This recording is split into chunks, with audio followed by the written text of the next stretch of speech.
Nakauli na sa iyang pamilya ang 12 anyos ng dalagitang ginrescue sa MSWD Kalibo sa Bahay Kalinga sa Valenzuela City. Kung matandaan, nagapangayo sa bulig ang iloy sa dalagita sa lokal nga gobyerno sang Kalibo para nga mabawi ang iyang bata matapos nga mahibaluan nga ginasakit o kung ginamaltrato ini sa iyang mga amo. Sunod sa iloy sa biktima, gintugyan sini sa isa ka police officer ang iyang bata pakadto sa Manila bangod sa pangako nga pagapatunon ini sang libre. Matapos nga pamatian sang mayor, madasig sini nga ginaksyonan ang nasambit nga problema kung sa diin nakipag-angot ini sa Valenzuela City Government para sa pag-rescue sa nasambit nga bata. Pebrero 19, Lunes nga adlaw, ginsugat sang iyang iloy upod ang local government unit sang Kalibo ang 12 anyos sini nga dalagita. Sa pihak nga parte, nangin emosyonal ang amay sini matapos nga makapauli ini sa ilang puloyan sa may barangay Berones Kalibo pagligad sang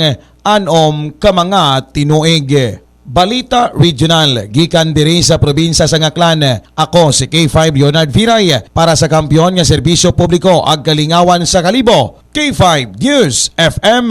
Ang ining balita ang ginadulong sa inyo sang DTX Coffee Mix. Himo sa natural nga sangka pareho sang amarkuso, chia seeds, sugared cane extract powder. DTX Coffee Mix. Nakakapi ka na, naka-detox ka pa. DTX Coffee Mix. Mabakal sa mga butika.